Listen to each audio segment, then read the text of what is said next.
Todo el mundo conoce la historia de Cañitas, o al menos la versión que Carlos Trejo quiso contar. El libro, las entrevistas, los programas de televisión nos vendieron la idea de un grupo de jóvenes jugando a la Ouija y despertando algo maligno. Pero la verdad es que nos mintieron. Porque lo que realmente ocurrió en esa casa no tenía nada que ver con un simple fantasma. Lo que invocamos no pertenecía a este mundo. Muchos de los que estuvimos ahí murieron en circunstancias extrañas, y los que sobrevivimos cargamos con algo que no se puede explicar. Esta es la verdadera historia de Cañitas, y si decides escucharla, prepárate, porque cuando llegues al final, entenderás por qué nadie debería entrar a esa casa otra vez. Mi nombre no importa, no porque tenga miedo, sino porque después de contar esto, probablemente deje de existir. Todos creen conocer la historia de Cañitas. Carlos Trejo la convirtió en un show, en un libro, en un negocio, pero lo que él nunca contó, lo que nadie se atrevió a decir, es la verdad detrás de lo que pasó en esa casa. Porque lo que ocurrió ahí no fue un simple juego de Ouija, no fue una broma que se salió de control. Esa noche no contactamos un espíritu cualquiera, tocamos la puerta equivocada y algo nos respondió. Desde entonces, esa casa nunca volvió a ser la misma. Quienes estuvimos ahí vimos cosas que no deberían existir y algunos pagaron con su vida. Otros no volvieron a ser los mismos, y los pocos que quedamos, los que aún respiramos, sabemos que la historia real no terminó cuando cerramos esa puerta. Hoy voy a contar cómo empezó todo, y más importante aún, cómo fue que llegamos hasta aquí. Cuando alguien juega a la Ouija, normalmente lo hace por curiosidad, porque quiere asustarse, porque no cree en esas cosas, o porque simplemente busca algo que hacer en una noche aburrida. Pero lo que pasó en Cañitas no fue un juego. Carlos Trejo nunca lo va a admitir, pero esa sesión de Ouija no fue improvisada, fue planeada, y el tablero que usamos no era un tablero normal. Todo empezó con Enrique, un amigo del grupo. Él no consiguió la Ouija en una tienda ni en una feria. No, su historia era muy diferente. Dijo que lo había encontrado en una excavación clandestina cerca del Cerro de la Estrella, un sitio de sacrificios mexicas. Según él, unos conocidos habían estado removiendo tierra en busca de piezas antiguas cuando dieron con algo enterrado entre las piedras. Un tablero que no estaba hecho de madera ni cartón, sino de un material extraño, casi metálico, pero frío al tacto. No tenía letras comunes, sino símbolos que ninguno de nosotros reconoció. Y en el centro, grabado con surcos profundos, había un nombre: Yalum. La mayoría del grupo no tomó en serio la historia de Enrique. Decían que solo quería darle más misterio al juego. Pero yo recuerdo que cuando pasé los dedos sobre ese tablero, sentí algo raro, como un leve escalofrío, como si estuviera sosteniendo algo que no debía tocar. Esa noche nos reunimos en la casa de Cañitas. Eran los primeros años de los 80 y no había internet ni celulares.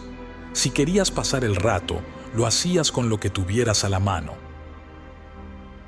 Y a nosotros se nos ocurrió que lo mejor era jugar a la Ouija con algo que probablemente no debía estar en nuestras manos. Al principio todo parecía una broma. Las preguntas típicas: ¿hay alguien aquí? ¿Cómo te llamas? ¿Cuándo voy a morir? Pero no pasó nada. El puntero ni siquiera se movió, hasta que Carlos hizo la pregunta equivocada. ¿Podemos ver lo que ustedes ven?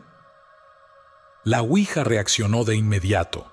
El puntero se movió tan rápido que pensamos que alguien lo estaba empujando con fuerza, pero todos teníamos las manos encima y ninguno parecía hacer trampa. Las letras formaron una sola palabra: Yahlum. El aire en la casa se volvió denso. Fue un cambio sutil, pero real, como si la habitación se hubiera cerrado sobre nosotros. Fue en ese momento cuando Jorge, otro del grupo, empezó a convulsionar. Se retorcía en el suelo, con los ojos completamente en blanco. Su boca se abría y cerraba como si intentara hablar, pero no era su voz la que salió de su garganta. Era algo más profundo, algo gutural, algo que ninguno de nosotros había escuchado en su vida. La ouija seguía moviéndose sola. Las letras se marcaban con violencia, como si algo estuviera escribiendo a la fuerza. El trato está hecho. Nadie entendió lo que significaba en ese momento, pero pronto todos íbamos a descubrirlo. Jorge se quedó inmóvil en el suelo. Su respiración era pesada, entrecortada, como si acabara de correr kilómetros sin descanso. Nos acercamos rápido, tratando de reanimarlo. Su piel estaba helada, y aunque sus ojos habían vuelto a la normalidad, su mirada estaba perdida, como si algo dentro de él hubiera desaparecido. Carlos fue el primero en reaccionar. Se puso de pie y gritó: «¡Cerramos la sesión!». Tomó el puntero de la ouija y lo llevó a la palabra adiós, pero apenas lo tocó, la temperatura en la casa bajó de golpe. No estoy exagerando, no fue una sensación, no fue sugestionarnos. El frío fue real, tanto que el aliento se nos marcó en el aire. Las velas que habíamos puesto alrededor de la mesa se apagaron al mismo tiempo, y fue ahí cuando escuchamos los golpes. Primero, suaves, como si alguien tocara la puerta de la casa, luego más fuertes, más insistentes, como si algo o alguien quisiera entrar. Nos quedamos en silencio, paralizados. Nadie quería moverse, nadie quería ser el primero en acercarse. Y entonces, los golpes dejaron de venir de la puerta. Ahora venían del techo, uno tras otro, secos y profundos, como si algo estuviera caminando sobre la casa. Carlos, con la voz temblorosa, nos dijo que nos calmáramos, que seguramente era el viento, que tal vez había caído algo en la azotea. Pero en sus ojos se veía otra cosa: miedo. Nadie quería decirlo en voz alta, pero todos lo sabíamos. Habíamos despertado algo, y no estaba afuera. Jorge empieza a hablar, pero no es él. Jorge, el que se había desmayado, comenzó a susurrar. Al principio fueron solo murmullos, como cuando alguien habla en sueños, pero poco a poco su voz se volvió más clara, más fuerte. Nos giramos hacia él y lo que vimos nos heló la sangre. Seguía tirado en el suelo, pero sus labios se movían rápidamente. «No, lo entiendo», balbuceó Carlos. Y entonces Jorge rió, pero no era su risa, no era humana, era como un eco doble, como si dos voces salieran de su garganta al mismo tiempo. Levantó la cabeza y sus ojos, Dios, sus ojos, no tenían color, eran puro blanco. Lo que dijo después lo recordaré hasta el último día de mi vida. No pidieron permiso. Y después, como si alguien hubiera apagado un interruptor, su cuerpo cayó al suelo. Esta vez, de verdad inconsciente. No aguantamos más. Entre Carlos y Enrique levantaron a Jorge y lo llevaron a un sillón, mientras los demás recogíamos todo de la mesa. Nadie quería volver a tocar la ouija, así que Enrique la cubrió con una manta y la metió en un armario. Pero cuando lo hizo, su cara se puso pálida. «No mamen», susurró. Nos acercamos para ver qué pasaba, y ahí estaba. El tablero, el mismo que habíamos usado minutos antes, ya no era el mismo. Las inscripciones, las letras y símbolos parecían más profundas, como si hubieran sido grabadas con algo filoso. Y en el centro, donde antes estaba el nombre Yahlum, ahora había otra palabra escrita con un material oscuro, casi como ceniza. Abierto. No nos quedamos a averiguar qué significaba. Esa noche, todos nos fuimos de la casa. Lo que no sabíamos es que, aunque nos hubiéramos ido, no podíamos escapar de lo que habíamos hecho. Lo que habíamos despertado ya estaba con nosotros, y a partir de esa noche, nunca más nos dejó en paz. Nos fuimos de la casa de Cañitas esa misma noche. Nadie dijo nada en el camino. Solo caminamos en silencio por las calles frías con la sensación de que algo nos observaba. Jorge no despertó hasta la mañana siguiente.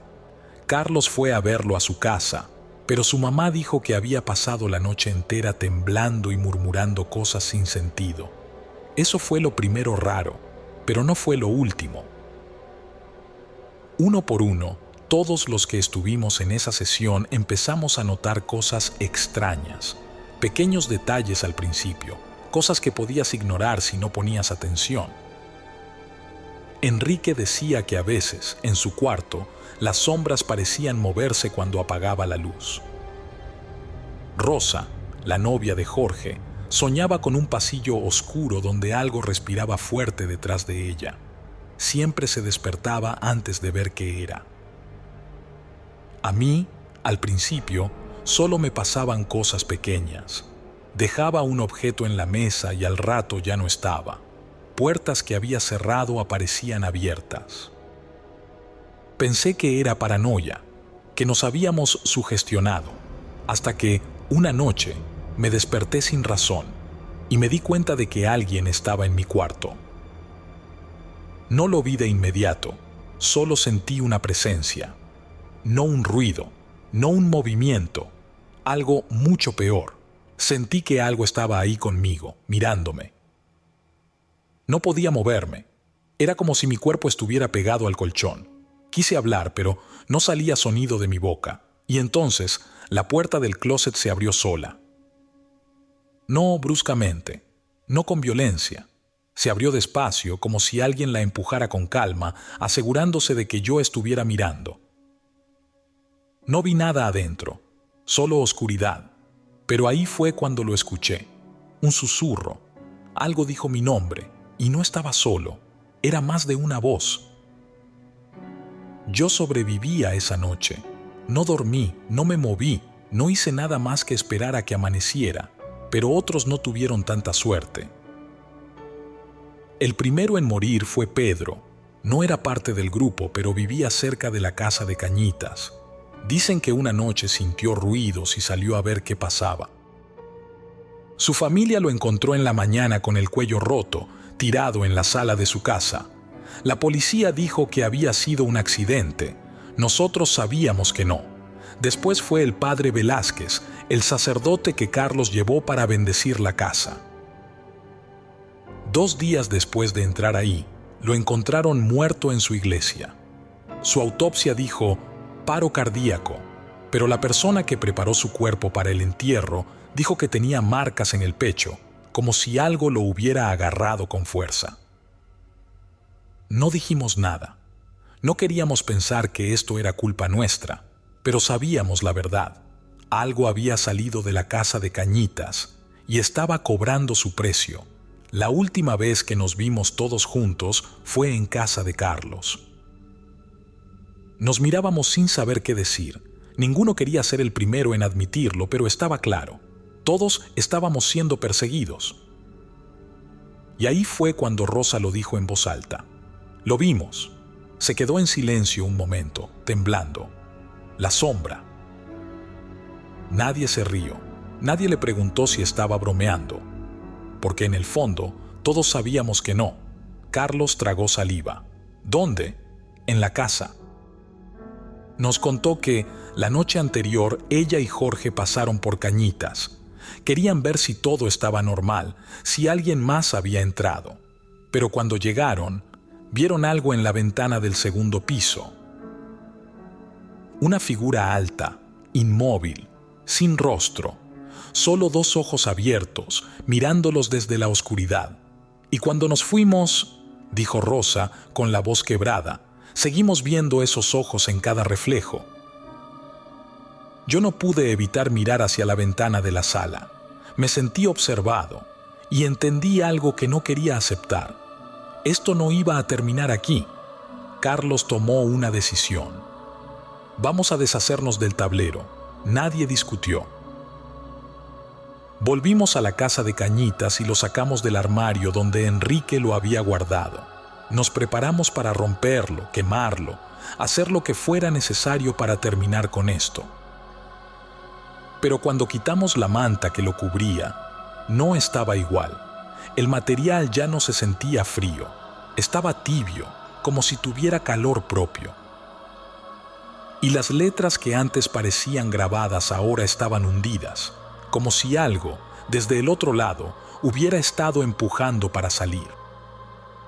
Carlos quiso hablar, pero no lo dejamos. Echamos gasolina sobre el tablero y lo prendimos fuego en el patio trasero. Vimos cómo se consumía, cómo el fuego lo devoraba en segundos. Pero entonces, cuando ya solo quedaban cenizas, escuchamos la puerta de la casa abrirse sola, y un golpe seco resonó en las paredes, como si algo acabara de entrar. El fuego consumió el tablero en segundos. Lo vimos arder hasta que no quedó más que ceniza, pero en el momento en que la última brasa se apagó, la puerta de la casa de Cañitas se abrió sola. Fue un golpe seco, como si alguien hubiera pateado desde adentro. Nos quedamos en silencio. Nadie quería ser el primero en moverse, y entonces un olor empezó a llenar el aire. Era fuerte, denso, como carne podrida mezclada con humedad. «Nos está viendo». Rosa susurró esas palabras y todos sentimos el mismo escalofrío recorrer la espalda. No sabíamos dónde estaba, no sabíamos cómo se veía. Pero sabíamos que estaba ahí. Carlos, tratando de mantener la calma, nos hizo entrar a la casa. «Si está aquí, tenemos que sacarlo», dijo con la voz tensa. A nadie le gustó la idea, pero quedarse afuera no se sentía más seguro. Así que entramos, y entonces lo escuchamos. Un susurro, uno solo al principio, suave, como un eco en el viento, pero luego se multiplicó.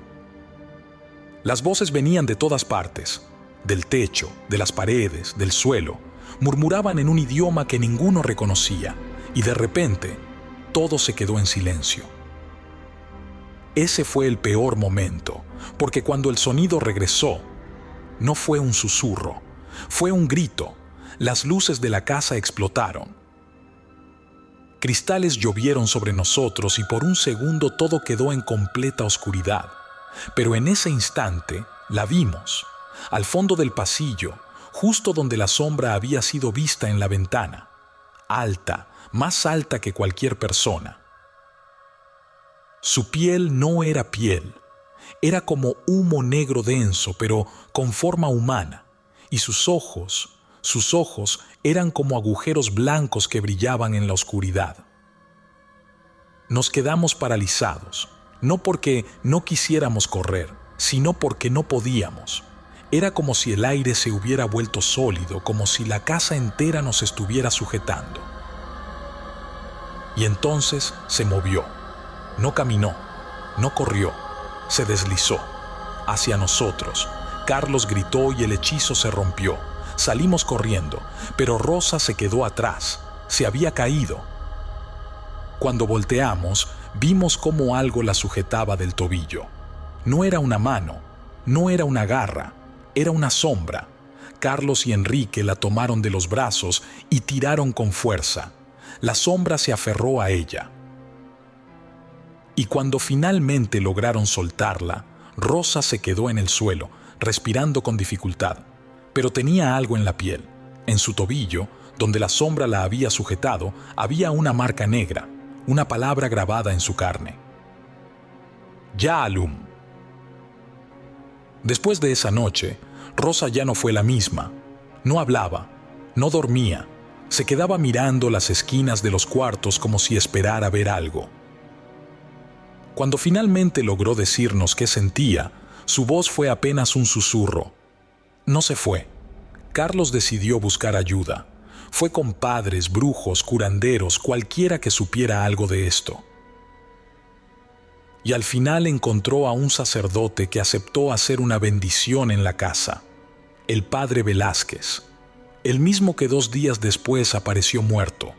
Lo encontraron en su iglesia, con los ojos completamente negros y las manos crispadas. Su autopsia dijo paro cardíaco, pero la persona que preparó su cuerpo para el entierro dijo que tenía marcas en el pecho, como si algo lo hubiera sujetado con fuerza, tal como le pasó a Rosa. Después de eso, Carlos dejó de intentar limpiar la casa. No se puede expulsar lo que no quiere irse. Días después, el grupo se reunió por última vez. Carlos nos miró con el rostro serio. Lo intentamos, pero en su tono había derrota. Esto no se puede limpiar, solo contener. Nadie discutió, porque todos sabíamos que era verdad. Así que hicieron otro tipo de ritual, uno que no buscaba expulsar la entidad, sino atarla a la casa. Sellaron puertas, marcaron símbolos en las paredes, enterraron objetos en el patio trasero. Cualquier cosa para mantener esa cosa dentro. Pero sabíamos que no era una solución permanente. No lo expulsamos, no lo destruimos. Solo lo dejamos atrapado, por un tiempo. Y lo peor de todo es que sabíamos que algún día alguien volvería a abrir la puerta, porque esa cosa no fue invocada por error, fue llamada. Y sigue esperando. El ritual funcionó, por un tiempo. Después de sellar la casa, las cosas parecieron calmarse. Nadie en el grupo volvió a hablar del tema. Simplemente tratamos de seguir con nuestras vidas. Pero algunos de nosotros sabíamos la verdad. Esto no había terminado. Lo que hicimos no fue una solución, solo tapamos la herida, y con el tiempo la herida se volvió a abrir. A lo largo de los años, varios de los que estuvimos ahí murieron en circunstancias extrañas. Jorge, el primero en convulsionar durante la sesión de Ouija, se quitó la vida en 1985. Nunca volvió a ser el mismo después de aquella noche.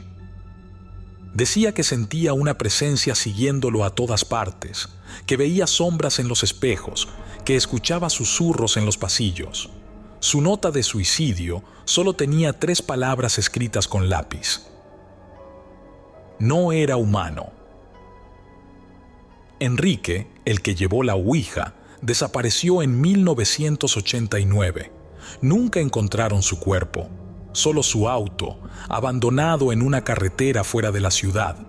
Lo raro es que su asiento estaba cubierto de ceniza. Y Rosa nunca se recuperó del todo. Su familia la internó en una clínica psiquiátrica en los 90. Cuando Carlos la visitó, ella solo le dijo una frase antes de mirarlo con terror y negarse a seguir hablando. Nos dejó salir, pero nunca se fue. Carlos intentó dejar atrás la historia, pero en 1993, cuando empezaron a circular rumores de que la casa estaba maldita, vio una oportunidad. Sabía que la gente pagaría por escuchar lo que pasó ahí. Así nació Cañitas, el libro.